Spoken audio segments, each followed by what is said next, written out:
All right, I have the original Xbox here, the version 1.6. Now I'm going to go ahead and change the clock capacitor in here. Got it all opened up. Got it all ready. I changed the GPU capacitors. All 6 of those there.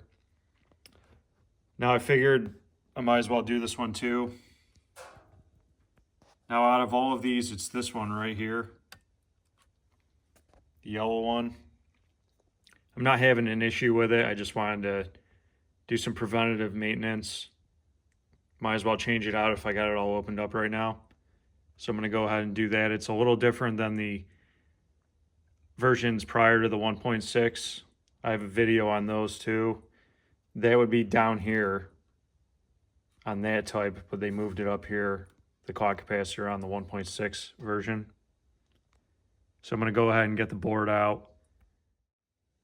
All right, I got the power all unplugged here. Got the controller ports unplugged. Got the fan unplugged.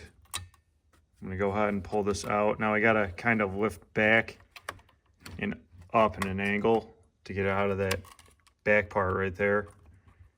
So this back part has to be pulled back a little bit. It's kind of hard to do with one hand, but there we go. All right, now that the board's out, I'm going to find this yellow one right on the back. And it's those two right next to my pointer finger there. Kind of hard to see. So I'm going to go ahead and throw some flux on that. Get my solder wick, heat it up and loosen it up so I can pull it off. Now here's my replacement. I just got an Eaton 2.5 volt 1.0 F. Now I see some people put in 2.7 volts. I don't think it really matters. I'm just going back to the direct replacement. What they have in there right now is a 2.5 1.0 F. So I'll just put back the same with this one while I'm at it. Now I went with the digital heat gun here, soldering gun. The other kinds I have, it didn't seem to get to the temp I wanted. This one I can really dial it in, stick it on there and heat it up. And it works good with that pointed tip like that. The solder on these older boards, it's kind of stubborn at times, so you really got to get in there with some heat. And then if you got the solder wick as well, it'll suck it right up and make it easier for you. All right, I got my solder wick, got some solder, got my flux. I'm just gonna go ahead and throw some on that spot before I heat it up, just to keep it clean.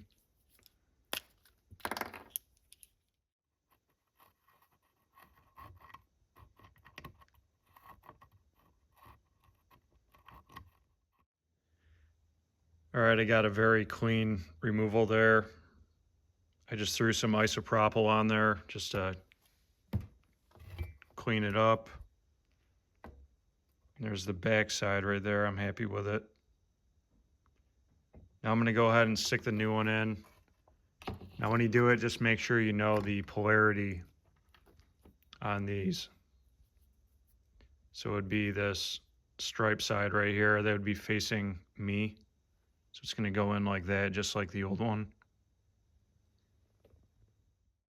Okay, now that the capacitor's popped in there, what I like to do is I just like to bend the legs over on the side just a little, just to hold it in place for when I flip it over like I did. Now I can go ahead, throw some solder on those, keep them away from these other little terminals on the side, and let's get it done. Now I'm not the best at this type of work. I'm just a weekend warrior, but I'll probably clean that up just a little bit, but I can go ahead and clip these now. Make it look a little better, but like I said, I'm not the best, but it'll work. It'll get the job done. It's better than having a leaking one. So I'm gonna go ahead, clip those, clean it up. Okay, I got that all clipped up. You go ahead and flip it over. And there she is, all in place. Should be good to go. Got the thermal paste all changed on these. Got the GPUs all changed. Everything else looks good. Let's go ahead and get it all installed. And we have it all back installed right now.